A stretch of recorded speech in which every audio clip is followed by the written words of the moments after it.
I would like to begin my talk with an important message. You know, like the ones for the pharmaceutical companies when they see people walking lazily along the beach or running in slow motion through fields of flowers while they tell you the side effects of their product? Nausea, vomiting, heart arrhythmia, constipation, impotence, erections lasting more than 4 hours. But seriously, I'm going to say some things during my talk that may make you uncomfortable, and they should. But what I ask of you in this time is to stay present with me through this and ask yourself some critical questions, to really listen closer and ask and really question your own thoughts and behaviors and be open to a new view of yourself. You may ask as I start to present this, you may say, oh, Melanie, I got that. I know this. I read the book. This doesn't apply to me. I would like to challenge that belief. And you may say, what is this concept that is so controversial that she feels she needs a preface statement? The concept is implicit bias. Let me tell you a story. A young couple, college sweethearts. They graduate school, begin their careers, get married, and start a family. As they start to approach their 30s, they begin to say that they're closing in on the American dream. They purchase their first home. 3 weeks after they close on this home, the husband becomes violently ill. So this family, husband, wife, 3 children, ages 5, 3, and 1, and a baby on the way, goes searching for the diagnosis that has stricken this otherwise healthy and vital 32-year-old man. Turn to your neighbor and say, 4 weeks later. As this man lays critically ill and dying in a hospital, doctors are circling around a cluster of diseases that they know must be the thing that is killing this man, despite the fact that all the tests for these diseases have come back negative. They begin to harass the husband and ask him to tell the truth and to really open up and let them know about his IV drug use and his secret unprotected sex with men. You see, they were trying to make the case to continue looking for HIV despite multiple negative tests. Finally, the wife comes and says, what are you looking for? To which the doctors reply, we're looking for HIV and sarcoidosis. So the wife, kind of perplexed because we thought we'd already ruled those things, they thought they'd already ruled those things out, says, well, why are you looking at only those diseases? To which the doctors say, well, as a young African-American male, she becomes irate and says, stop right there. I want you to check my husband for things that white people get. And magically, within days, they have a diagnosis.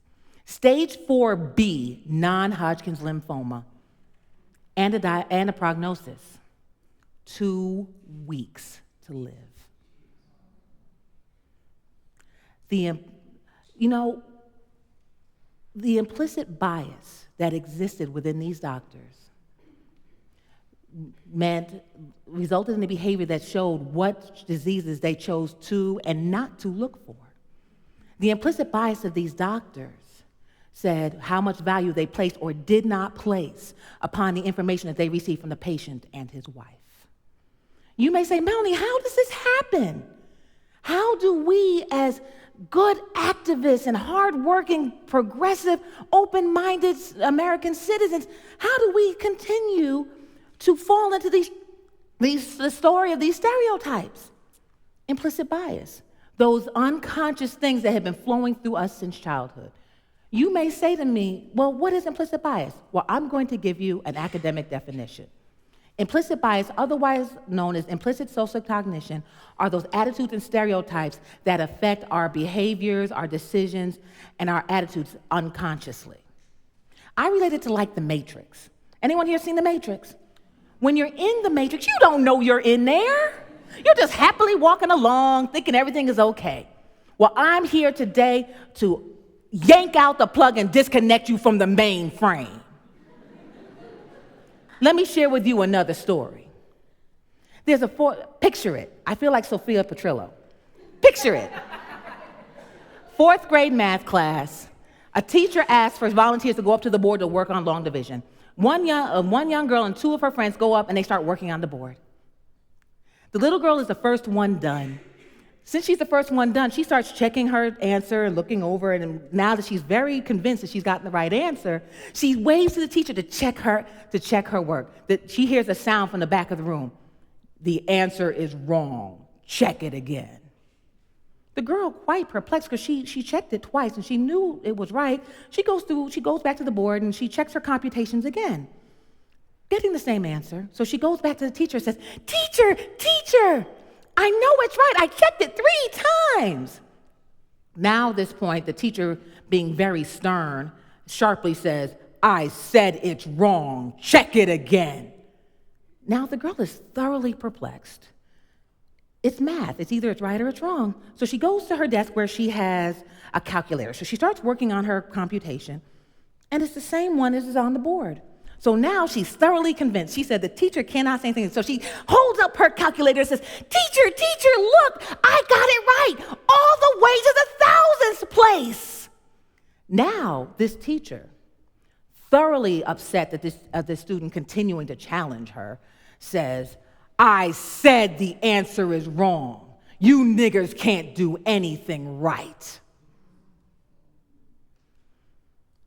The student is struck dumb by the words that just hit her like a cannon. She didn't understand. Why is the teacher saying this to her? I don't understand. Why is this happening? Her father was a mathematician with a PhD from a prestigious university. She had learned long division in first grade and a different method for doing it. She didn't understand why was her teacher saying this to her.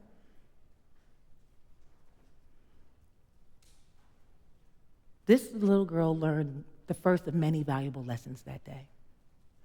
First, she learned that her teacher did not see her as a gifted student. 2, her teacher didn't see her as the child of educated parents. The teacher did not even see a correct math problem on the board. Some people may say this one was a raging racist and only saw this child as an uppity nigger who could not conform and do right.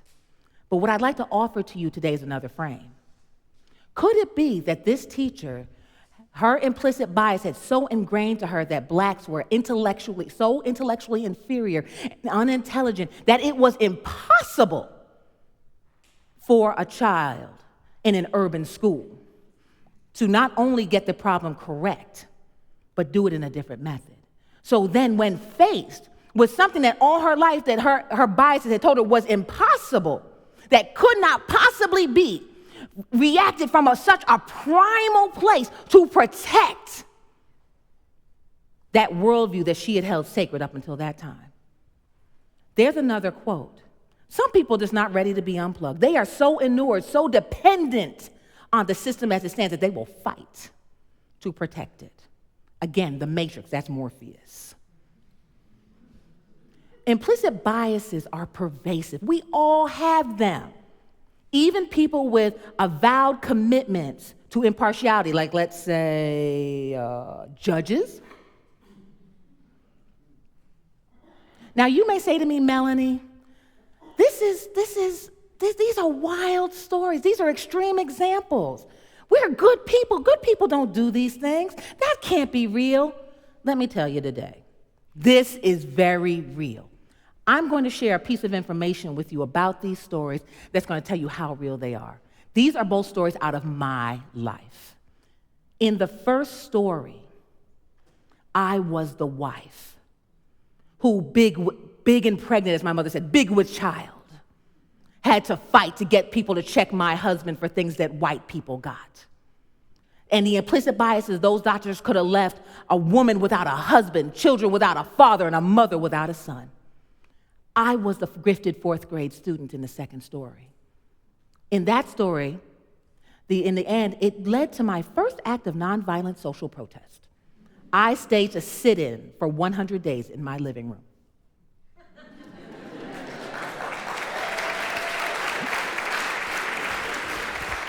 Now, I'm going to share one more story with you just so you can understand that you may say, well, Melanie, you're kind of old. And, these things may have happened long ago in the land far, far away, like Tatooine, But I just want to let you know that this happens right here in River City. So this September, a beautiful, gifted African-American ninth grade girl enters school. Because she'd been in a region, in an honors program, she entered ninth grade with enough credits to technically be a 10th grader. Now, this young lady has a goal. Her goal is to go to Cornell and study neuroscience. She has had this goal for many years, and all the people in her circles, nurture her in this goal and make opportunities for her to start to build the building blocks to make her goal a reality. So as she enters ninth grade, she goes to meet the guidance counselor, as ninth graders do. And as guidance counselors do, she sits down with the student and says, well, what is your goal? And this young lady, she's very confident in her goal, as 14-year-old girls can be. You know how that is. She goes and says, I want to go to Cornell and be a neuroscientist. To which her guidance counselor reacts, well, that's a big dream, but let's look at something more realistic, like MCC. In that moment, the student stood stunned as she watched her goal crumble. And people may say, well, Melanie, he's just one person, but he's so much more than that. He was the guidance counselor. In the schools, just so you know, the guidance counselor is the person who is charged with setting the academic plan to help students get from point A to point B to get to their goals. So if he didn't believe in her, how was he going to help her? And if he didn't help her, how was she going to attain her goal? This was the match that ignited a forest fire of self-doubt, negative self-talk that resulted in depression that manifested itself in school avoidance, a decrease in grades, and the eventual lack of ability to engage in the everyday life for this child. You know what the ironic thing is about this story? This is my daughter's story. 40 years later, the words may have changed, but the bias, the power, and the potential impact remain the same. But you know what's even worse about that? Is that my daughter's story is not unique. This story repeats itself hundreds of times every year in the Rochester City School District. For hundreds of students going in with dreams and goals. And the thing is, the counselor did not look at my child and did not look at her academic record, did not look at, but just because of what he saw when she walked in, crushed her dream. But I don't want to leave you on a downer, and I'm going to tell you there is hope. Because what has been done can be undone. Our brains are malleable. They're these incredible, even though my brain is farting right now, they are incredible. They are these incredible capacity for growth and change. And so you may say to me, Melanie, how do I do this? First, what I want you to do is to call yourself on your own stuff. When you're walking down the street and you see that person coming and you cross over to the other side of the street, call yourself on it. Ask yourself, why did I do that? What did that person do to facilitate that response from me? And then once you've done that and you start looking at yourself, I don't want you to think I don't understand it. This takes you being extremely self-aware.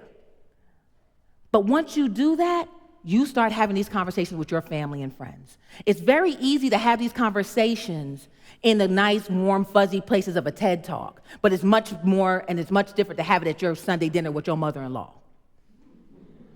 Okay? What we're looking for, we say we want to be better.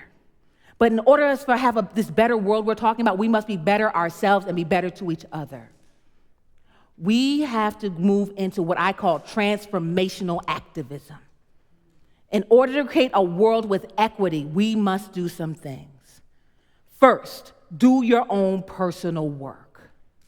2, make some connections with people that don't look like you. 3, when you have privilege, use your privilege to create equity. And guess what? Many of you in this room have it. Use it. And 4, intentionally and deliberately engage in non-biasing activities. That means get out of homogeneous groups, get into some heterogeneous groups where not everybody's the same, and start learning some stuff. Take that stuff and share it with others. I want to leave you with some new language. Ubuntu. It's a Nigerian Bantu word that translates into the idea of I am who I am because of who we all are. And we are who we are because of who I am. It talks about the interconnectedness of us all. It is one step beyond I am my brother or sister's keeper. It is I am my brother and sister and they are me. I see you, I see myself. When you look at yourself next time, see me.